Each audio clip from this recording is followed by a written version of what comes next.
একজন চাওয়ালা যদি দেশের প্রধানমন্ত্রী হতে পারে তাহলে আমি কেন পারবো না? একটা ছেলে যে জঞ্জাল সাফ করার কাজ করত আর সে যদি বিশ্বের অন্যতম ক্রিকেটার হয়ে দেখাতে পারে তাহলে আমি কেন পারবো না?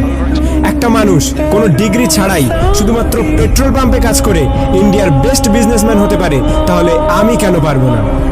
হাই স্কুলের বাস্কেটবল টিম থেকে বাদ দিয়ে দেওয়ার পরেও যদি সে দুনিয়ার বেস্ট বাস্কেটবল প্লেয়ার হতে পারে তাহলে আমি কেন পারবো না?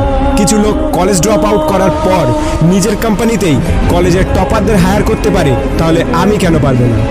এক ব্যক্তি যাকে নিউজ পেপার কোম্পানি চাকরি থেকে বাদ দিয়ে দেয় কারণ তার মধ্যে নাকি ক্রিয়েটিভিটি কম ছিল, আইডিয়া কম ছিল, সেই ব্যক্তি যদি পরে মিকি মাউসের মতো ক্যারেক্টার ক্রিয়েট করতে পারে তাহলে আমি কেন পারবো না? একটা মানুষ যার গার্লফ্রেন্ড তার সাথে ব্রেকআপ করে নেয় এবং তাকে সমস্ত সোশ্যাল সাইট থেকে ব্লক করে দেয়, কিন্তু সেই ব্যক্তি পরে দুনিয়ার সব থেকে বড় সোশ্যাল নেটওয়ার্কিং সাইট ফেসবুক বানিয়ে দিতে পারে তাহলে আমি কেন পারবো না? এক ব্যক্তি 999 বার ফেল হওয়ার পরেও হার না মেনে 1000 বারের মাথায় বাল্ব আবিষ্কার করতে পারে তাহলে আমি কেন পারবো না? দুবার বিজনেসে ফেল হওয়ার পরে ডিপ্রেশনে গিয়ে পরপর 8 বার ইলেকশনে হেরে গিয়ে 9 বারের মাথায় আমেরিকার প্রেসিডেন্ট হতে পারে তাহলে আমি কেন পারবো না?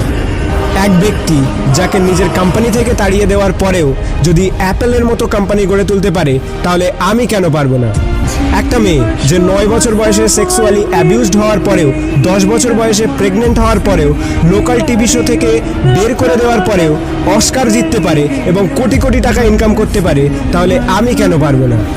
একটা জবলেস মেয়ে যার স্বামী তাকে ডিভোর্স দিয়ে দেয় এবং 3 বছরের বাচ্চাটিকে মানুষ করার দায়িত্ব তার উপরে চলে আসে, ডিপ্রেশনে যাওয়ার পরেও ওয়ার্ল্ডের সব থেকে বিখ্যাত নোভেল সিরিজ অর্থাৎ হ্যারি পটার লিখে ফেলে, যার ফলে সে কোটি কোটি টাকা ইনকাম করছে, তার একদিনের ইনকামে একটি ল্যাম্বরগিনি কেনা যাবে।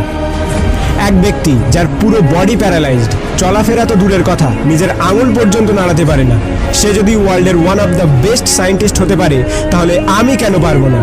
তোমরা সব জিনিসই অ্যাচিভ করতে পারো যেটা তোমরা করতে চাও, যার স্বপ্ন তোমরা দেখো, শুধু তার জন্য একটা আগুন দরকার, একটা স্পার্ক দরকার। নাথিং ইজ ইম্পসিবল, আর এই স্পার্ক তোমাদের নিজেদের মধ্যে আছে। তুমি নিজেই দোষী তোমার ফেল হওয়ার জন্য।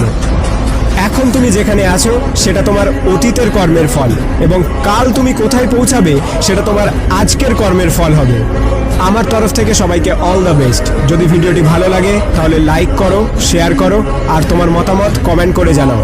আর যদি প্রথমবার আমার ভয়েস শুনে থাকো তাহলে প্লিজ চ্যানেলটিকে সাবস্ক্রাইব করো আর পজিটিভিটি দিয়ে নিজেকে ঘিরে রাখো।